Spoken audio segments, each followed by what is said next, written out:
नमस्कार दोस्तों, मेरे चैनल भक्ति भाव टीवी में आपका स्वागत है। तो दोस्तों, आज की इस वीडियो में मैं आपको बताने वाली हूँ, जो लोग भक्ति करते हैं उन्हें सभी बुराइयों का त्याग कर देना चाहिए। सच्चा भक्त कभी भी किसी लोभ में नहीं फंसता। 5 वर्ष पहले 2 संत एक साथ रहते थे। एक संत दिन भर भक्ति करता था, दूसरा संत रोज शाम को भगवान को भोग लगाकर खाना खाता था। एक दिन दोनों संतों के बीच झगड़ा हो गया, क्योंकि दोनों खुद को श्रेष्ठ बता रहे थे। भक्ति करते समय मन शांत रहना चाहिए और सभी तरह की बुरे विचारों से बचना चाहिए। जो लोग इस बात का ध्यान रखते हैं उन्हें भगवान की कृपा मिलती है। इस संबंध में एक लोक कथा प्रचलित है। कथा के अनुसार पुराने समय में 2 संत एक साथ रहते थे। दोनों की भक्ति का तरीका अलग अलग था। एक संत दिन भर तपस्या और मंत्र जाप करते रहता था, जबकि दूसरा संत रोज सुबह शाम पहले भगवान को भोग लगाता और फिर खुद भोजन करता था। एक दिन दोनों के बीच झगड़ा होने लगा कि बड़ा संत कौन है। इस दौरान वहां नारद मुनि पहुंच गए। नारद ने दोनों संतों से पूछा कि किस बात के लिए लड़ाई कर रहे हैं। संतों ने बताया कि हम ये तय नहीं कर पा रहे हैं कि दोनों में बड़ा संत कौन है। नारद ने कहा कि ये तो छोटी सी बात है, इसका फैसला मैं कल कर दूंगा। अगले दिन नारद मुनि ने मंदिर में दोनों संतों की जगह के पास हीरे की एक अंगूठी रख दी। पहले तप करने वाला संत वहां पहुंचा। उसने एक अंगूठी देखी और चुपचाप उसे अपने आसन के नीचे छिपाकर मंत्र जाप करने लगा। कुछ देर में दूसरा संत भगवान को भोग लगाने पहुंचा। उसने भी हीरे अंगूठी देखी, लेकिन उसने अंगूठी की ओर ध्यान नहीं दिया। भगवान को भोग लगाया और खाना खाने लगा। उसने अंगूठी नहीं उठाए। उसके मन में लालच नहीं जागा, क्योंकि उसे भरोसा था कि भगवान रोज उसके लिए खाने की व्यवस्था जरूर करेंगे। कुछ देर बाद वहां नारद जी आ गए। दोनों संतों ने पूछा कि अब आप बताएं कि हम दोनों में बड़ा संत कौन है। नारद ने तपस्या करने वाले संत को खड़े होने के लिए कहा। जैसे ही वह संत खड़ा हुआ तो उसके आसन के नीचे छिपी हुई अंगूठी दिख गई।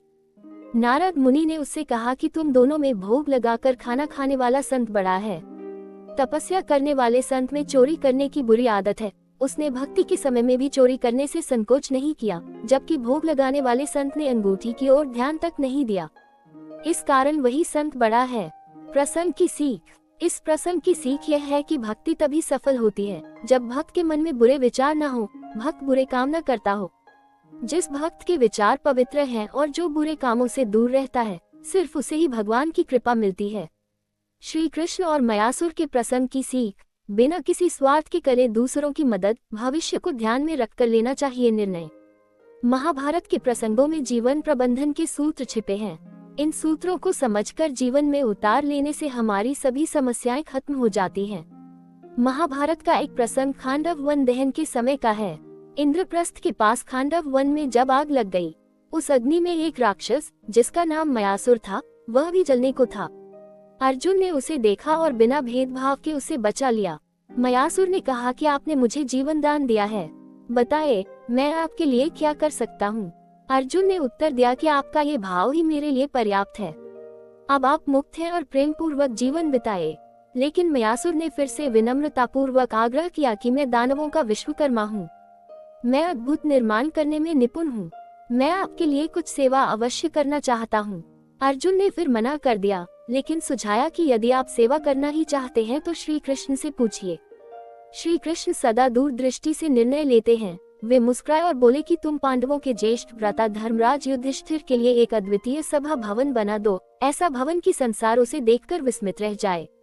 मयासुर ने उस समय की सबसे अद्भुत वास्तुकला के साथ एक सभा भवन का निर्माण किया। यही सभा भवन बाद में महाभारत की महत्वपूर्ण घटनाओं का केंद्र बना। लेकिन इसी भवन ने इंद्रप्रस्थ को समृद्धि और पांडवों को प्रतिष्ठा दी थी। प्रसंग की सीख। उपकार बिना किसी स्वार्थ के करें। अर्जुन ने बिना किसी स्वार्थ के मयासुर को बचाया। यही सच्ची मानवीयता है। जब हम किसी की सहायता करें तो बदले की अपेक्षा न। Rakam, apain kartavya ko isvara yamargadarsaka se joram, Arjuna ne sivaka avasara svayam nalakara ustrikarsna ki oramora, yaha dikata hai ki jaba hamanarnaya nahim lapete hamem apain se sresla yamargadarsaka ki oradekana kahi, duradar sti se nirnaya lem. Srikarsna ne surfa eka bhavana nahim banavaya, unhan pandavam ke samrajya ko ekamajabuta sanskrtika ora rajanitika pahakana di, yahi budimana vyakti ki asali pahakana hai, vaha jo vardamana mem nahim, vavisya mem paranama de kasake, Hara Vyakti Mem Guna Ki Pahakana Karam, Mayasura Bailhai Raksasa Kulakada, Lekina Usamem Adbuda Nirmana Ke Samadati, Srikars Nane Usa Ke Samada Ko Pahakanakara Eka Bear Udasya Ke La Upayoga Kia, Javana Membi Hamem Lagam Ke Gunam Ko Pahakanakara Unhem Usita Disa Deni Kahi, Samaya Ke Sankatam Ko Samajam, Kandava Vana Ki Aga Kavala Eka Gatana Nahim Ti, Vaha Badalava Ka Pradikati, Arjuna Oris Srikars Nane Usaka Avasara Ki Tara Halia, Javana Ke Sankatam Mem Avasaram Ko Koyana Kahi. Tadastam Kaisi Laji Apako Yaha Video Kamanta Karake Jarura Badi Mora Isi Hai Bahuda Sari Kahanayam Katha Ora Janakariom Ko Sunan K Limir Kanala Ko Sabsakreba Karam, Danyavada.